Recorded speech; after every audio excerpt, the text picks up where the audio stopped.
तो ये तस्वीरें देख कबीरपंथी देख सकते हैं कार्यकर्ताओं के साथ चलते हुए नजर आ रहे हैं। ये लाइव तस्वीरें देख सकते हैं, ये लाइव तस्वीरें देख सकते हैं। बीजेपी के उम्मीदवार भगवान दास कबीरपंथी बीजेपी के उम्मीदवार कैबिनेट मंत्री पहुंचे थे, मनोहर लाल खट्टर पहुंचे थे कैबिनेट मंत्री। तस्वीरें देख सकते हैं नीलोखेड़ी से आपको दिखाई जा रही है, जहां पर भाजपा के नीलोखेड़ी हल्के से ये लाइव तस्वीरें देख सकते हैं। भारतीय जनता पार्टी जिंदाबाद, भगवान दास कबीरपंथी जिंदाबाद, जिंदाबाद, भारतीय जनता पार्टी जिंदाबाद, भारतीय जनता पार्टी जिंदाबाद, जिंदाबाद, भारत माता की जय, भारत माता की जय, दास कबीरपंथी जिंदाबाद, भारतीय जनता पार्टी जिंदाबाद, भारतीय जनता पार्टी जिंदाबाद। तस्वीरें आप देख सकते हैं, तस्वीरें देख सकते हैं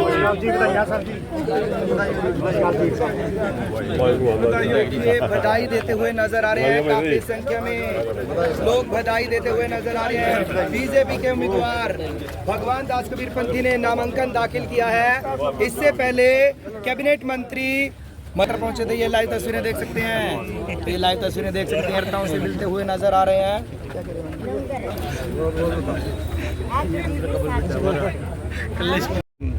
फाइल करवाया है,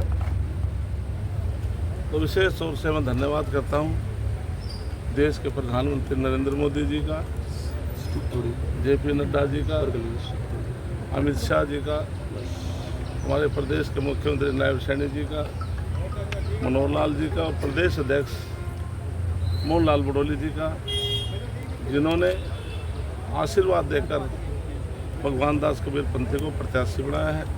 राष्ट्रीय नेतृत्व और संगठन का मैं धन्यवाद करता हूँ।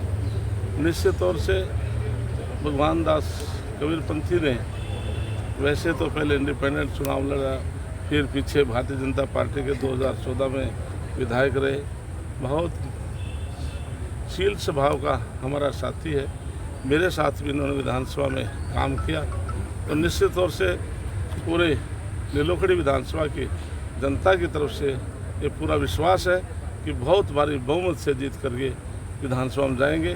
और निश्चित तौर से इन्होंने पहले सेवक के रूप में सेवा की है और सेवक के रूप में सेवा करेंगे और आपके बीच में रह करके आपकी सेवा। पिछली बार नामात्र वोटों से हार गए थे, इसके लिए समय समय की कई परिस्थितियां अलग हो जाती हैं, तो इसलिए इनका इतने कम वोट मार्जिन से हारना कोई हार नहीं थी।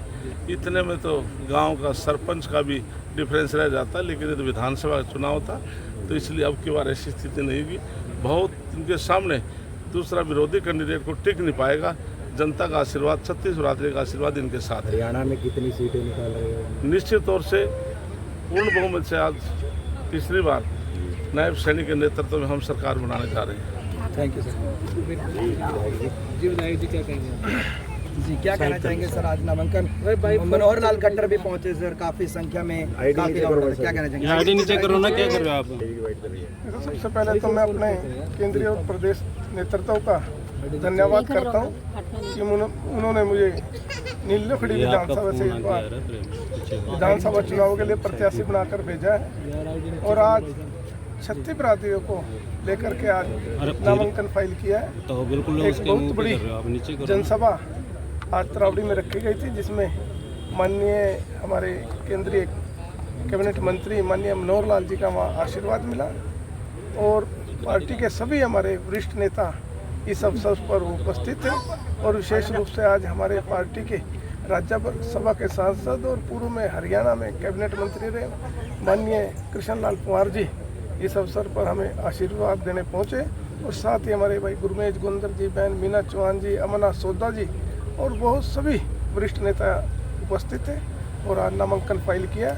और मुझे पूरा विश्वास है कि जिस तरह से जनता का आशीर्वाद हमें मिल रहा है हर गांव में, हर वार्ड में, हर शहर में, तो निश्चित रूप से हम तीसरी बार प्रदेश में नायब सैनी की सरकार बनेगी और नीलोखेड़ी में इस बार कमल खिलाकर माननीय नायब सैनी जी को हम मजबूत करने का काम। जो नाराज थे सर सभी मान चुके हैं, चाहे मीना चौहान, रायसन हो, गुरमेज गुंदर, अमरनाथ सोदा हो, सभी मान चुके हैं। क्या कुछ कहना चाहेंगे? नहीं, कोई नाराजगी नहीं, कोई नहीं है, तो थोड़ा सा रहता है, लेकिन आज सभी ने यहाँ आकर सभी ने इकट्ठे होकर मजबूती से आज अपना आशीर्वाद दिया और इन सब के आशीर्वाद से निश्चय ही हम नीलोखड़ी की विधानसभा सीट जीतने जा रहे हैं। काफ़ी बड़ा जन सैलाब तक इस प्रकार से धन्यवाद करना चाहोगे? मैं अपनी देवतुल्य जनता का बहुत बहुत धन्यवाद करता हूँ। जब भी कभी कोई जरूरत पड़ती है तो उनका भरपूर आशीर्वाद मिलता है और आज भरपूर आशीर्वाद माननीय मनोहर लाल जी को दिया और उसके बाद यहाँ पर आकर के हम सबको साथ में हम बड़े रोड शो के माध्यम से यहाँ नामांकन के लिए पहुँचे थे।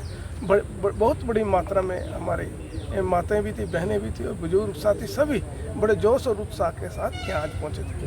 Thank you sir. आज्ञा के लिए सर नामांकन दाखिल किया है आज आपने आज नीलोखेड़ी विधानसभा से भगवान दास कबीर पंथी जिनको भारतीय जनता पार्टी का आप आईडी पकड़वा के आगे आज्ञा उतारा है तो उसका आज नॉमिनेशन फाइल कराने के लिए हम सब आए और इनके साथ कवरिंग कैंडिडेट के तौर पर इनकी हाँ बिल्कुल, जिस प्रकार माननीय मनोहर लाल जी ने अपना आशीर्वाद दिया और उन्होंने भरोसा भी दिया है कि उनके जिम्मे किसी भी प्रकार से केंद्र से कोई सहयोग होगा इस क्षेत्र के विकास के लिए। चाहे इस नीलोखड़ी क्षेत्र की एक बहुत बड़ी डिमांड है, यहाँ भारत सरकार मुद्रणालय जो बंद है जिसमें सैकड़ों लोग काम करते थे, उसकी लगभग 50 एकड़ खाली ज़मीन है नीलोखड़ी के अंदर ही, और ITC है उसकी 18 एकड़ ज़मीन है। उसमें एक बड़ा भारी प्रोजेक्ट लाने का भी प्रयास करेंगे क्योंकि मनोहर लाल जी के अंडर ही वो महकमा है। जिस प्रकार से उन्होंने कहा है कि नीलोखड़ी के क्षेत्र के विकास में कोई कमी नहीं छोड़ेंगे, और जिस प्रकार नायब सैनी जी ने केवल और केवल अल्पकाल में 2 महीने के अपने केवल कार्यकाल में, यद्यपि उन्हें 6 महीने हो गए सरकार में, लेकिन वो बीच में कई प्रकार की आचार संहिता लगी, चुनाव में MP की फिर लग गई, उन्होंने 2 महीने में जिस प्रकार से अपनी कार्यशैली से प्रदेश की जनता को प्रभावित किया है। पूर्ण बहुमत की सरकार मनोहर लाल जी ने भी कहा है और आम जन की आवाज़ भी है कि नायब सैनी जी के नेतृत्व में तीसरी बार सरकार बनेगी, इसमें किसी को कोई संदेह दिखता नहीं। जिस प्रकार से आज जो है कृष्ण पवार जी पहुंचे हैं, सांसद हैं, उनका नामकरण करवाने के लिए क्या कुछ कहना चाहिए? हाँ, कृष्ण पवार जी हमारे वरिष्ठ नेता हैं, दलित नेता हैं और राज्यसभा में सदस्य भी हैं और इस हरियाणा से इस बार विधानसभा का चुनाव भी लड़ रहे हैं, तो वो भी हमारे बीच में और उन्हीं के भगवान दास जी के साथ नामांकन भरने के लिए यहाँ उपस्थित हुए हैं। उनका भी मैं नीलोखड़ी की जनता की ओर से आभार व्यक्त करता हूँ और इस विधानसभा का संयोजक के नाते प्रत्येक कार्यकर्ता का आभार और अभिनंदन करता हुआ उनसे निवेदन है कि कमल खिलाने में अपना सहयोग करें।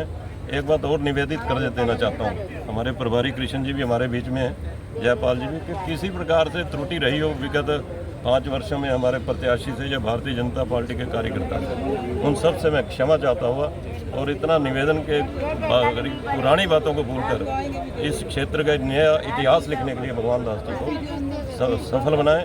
आज हम देख रहे हैं ये भारतीय जनता पार्टी की ही परिपाटी है कि चुनाव की दृष्टि से कोई भी टिकट मांग सकता था और मांगना हर एक का अधिकार है, लेकिन सभी के सभी, चाहे मीना चौहान जी हों, अमरनाथ जी सोदा हों, प्रोफेसर सुरेश हों, गुरमेज जी गोंदर हों, वो भी भगवान दास जी कबीर पंथी के साथ कंधे से कंधा मिलाकर यहाँ खड़े हैं और सबके सहयोग से निश्चित ही इस विधानसभा से कमल खिलेगा, ऐसा है। जिस प्रकार से मीना चौहान जी ने भी घोषणा की, कार्यकर्ता टिकटों के आवंटन के बाद नाराज नजर आ रहे थे, अब क्या कुछ है? बिल्कुल बिल्कुल, कोई ना नाराज है ना कोई हताश है। 2-4 दिन की होती है, टिकट किसी ने मांगी नहीं मिली। सभी आप देख भी रहे हैं कि सभी टिकटार्थी जो थे हमारे और अच्छे टिकटार्थी थे, इसमें कोई किसी को भी टिकट मिलती सभी हम उनके साथ रहते। अब भगवान दास जी को मिले तो सभी प्रत्याशी जो टिकटार्थी थे वो हमारे साथ हैं, कोई नाराज नहीं, कोई हताश नहीं, सभी अपना अपना काम कर रहे हैं और करेंगे कमल खिलाने में। मीना चौहान जी की वापसी हो चुकी है, क्या कुछ कहेंगे कि उससे भी काफ़ी समर्थन मिलेगा आपको? मीना चौहान जी की वापसी वो गई कहाँ थी, वो तो हमारी पार्टी में ही थी, लेकिन 2-4-5 दिन हताश होना स्वाभाविक था, उनका निराश थी, लेकिन वो अब निराशा से उठकर माननीय मुख्यमंत्री जी से भी उनकी बात हुई है, मनोहर जी से भी, वो आज पूरी तरह से सक्रिय होकर इस क्षेत्र में कमल खिलाने में सक्रिय है। जी प्रधान जी, क्या कुछ कहेंगे आप भी? बस कमल खिलने जा रहा, तीसरी बार भारतीय जनता पार्टी की सरकार बनेगी, माननीय श्री नायब सैनी जी मुख्यमंत्री बनेंगे तीसरी बार हमारे, जो हमारे लिए बहुत ही बड़ी सौभाग्य की बात है। हल्के की जनता से क्या मैसेज देंगे? कुछ ही समय शेष रह गया है अब तो। हल्के की जनता बढ़ चढ़ कर भाग ले, चुनाव में अपना मतदान 100% करें और भारतीय जनता पार्टी के पक्ष में करें। जी सर, क्या कहेंगे? आपका क्या कुछ कहना है सर? आज नीलोखड़ी विधानसभा से भारतीय जनता पार्टी के प्रत्याशी भगवान दास कबीर पंथी जी ने अपना नामांकन पत्र अभी भरा है। इसमें शराबड़ी में जैसे अभी नामांकन पत्र भरने के लिए हम लोग गले, वहाँ हमारे मनोहर लाल जी वहाँ पर, हमारे पूर्व मुख्यमंत्री वहाँ पर आए हुए थे, कार्यकर्ताओं में इतना उत्साह था, आप लोग ने जरूर देखा होगा कि इसमें हज़ारों की गिनती में उनको काम करने में इतना लग रहा था कि हम भगवान दास कबीरपंथी जी तो जीते पड़े। इसमें कोई दो नहीं है। भगवान दास कबीरपंथी, मुझे ये लगता कहीं हरियाणा में सबसे ज़्यादा वोटों से भगवान दास कबीरपंथी जी ही जीत सकते हैं, मुझे लग रहा है लोगों का उत्साह देखकर। मैं नीलोखड़ी विधानसभा की जनता से अपील करूँगा कि भारतीय जनता पार्टी की फेवर में जिन्होंने जनता के हित में कोई परिवारवाद, कोई रिश्वतखोरी वैसा काम नहीं किया और मेरिट के आधार पे नौकरी दी, गरीब लोगों के लिए, कमज़ोर लोग वर्ग के लिए जो काम किए हैं, ये सभी उनके काम को देखते हुए नीलोखड़ी की जनता भारतीय जनता पार्टी के हित में श्रीमान कबीरपंथी जी को वोट डालकर ज़्यादा से ज़्यादा मत से जाएँ और इनको चंडीगढ़ भेजें। आने दे, इसमें कोई दो राय नहीं कि आने वाले समय में तीसरी हैट्रिक जैसे जिसको कहते हैं भारतीय जनता पार्टी की सरकार बनने वाली है। हमारे मुख्यमंत्री आने वाले नायब सिंह सैनी जी होंगे, इसमें कोई दो राय नहीं। साथियों, इस समय की जो लाइट सर क्या कुछ कहना चाहेंगे? भगवान कबीरदास पंथी जी को हाईकमान ने विश्वास जताकर टिकट दिलाई है और आज नामांकन भरा गया है। जिस प्रकार से आपने देखा किस प्रकार से नीलोखड़ी की जनता में उत्साह था और हज़ारों की संख्या में लोग अपने वाहन लेकर के, व्हीकल्स लेकर के नामांकन त्रावड़ी से हमने शुरुआत की थी और नीलोखड़ी में नामांकन दाखिल किया। बहुत लोगों में उत्साह है। निश्चित तौर पर भारतीय जनता पार्टी की सरकार तीसरी बार हरियाणा में बनने जा रही है और नीलोखड़ी से कमल का फूल खिलकर भगवान दास जी बहुत बड़े मार्जिन से जीत करके इस सरकार में हिस्सेदारी करने वाले हैं। सर जिस तरह से भाजपा का 9.5 वर्ष का कार्यकाल रहा, कौन से काम रह गए हैं जो अभी वो तीसरी बार कमल का फूल खिलाकर जो है नीलोखेड़ी विधानसभा को के लिए करने वाले हैं? निरंतर विकास करना जीवन का एक उद्देश्य होता है। उसमें हमने 9.5 साल में जन कल्याण योजना लेकर आए, चाहे वो अब दो अलग अलग हो जाए ना, बात नहीं पाएगी। नामांकन अपना दाखिल किया है तो जिस प्रकार से 9.5 साल में आपकी बात करें तो विकास कार्य किए हैं और 9.5 साल में बिना खर्ची पर्ची के जिस प्रकार से नौकरियां देने का काम किया है, जन कल्याण योजनाएं लेकर आने का काम किया गया है, उसको देखते हुए निश्चित तौर पे आपकी बार भारतीय जनता पार्टी नीलोखड़ी में कमल खिलाएगी और भगवान दास कबीरपंथी जी जो काम भारतीय जनता पार्टी ने इस गरीब के लिए, गांव के लिए, किसान के लिए, मजदूर के लिए किए हैं, उनको देखते हुए जीत कर चंडीगढ़ में जाएगा। जी धन्यवाद। सबसे पहले स्वागत आपका और क्या कुछ कहना चाहेंगे आज जिस तरह से पार्टी हाईकमान ने विश्वास जताया? धन्यवाद। आज इधर आओ मैडम आगे। जी जी आज जी हम सभी अपनी पार्टी के वरिष्ठ नेताओं के साथ और सभी कार्यकर्ताओं के साथ मिल करके आज यहाँ पर अपना नामांकन करने जा रहे हैं और मुझे पूरा विश्वास है कि हमारे नेतृत्व में जो विश्वास जताया उस पर खरा उतरने का काम करें और नीलोखेड़ी की देवतुल्य जनता का आशीर्वाद लेकर के तीसरी बार नायब जी के नेतृत्व में फिर एक बार सरकार बने, इसके लिए पूरी जो नीलोखेड़ी विधानसभा की जनता है पूरा मन बना चुकी है और पूरा एक तरफा होकर के इस भाई बेटे को जरूर आशीर्वाद मिलेगा, क्योंकि सरकार के जिस तरह से कार्य बहुत अच्छे लोग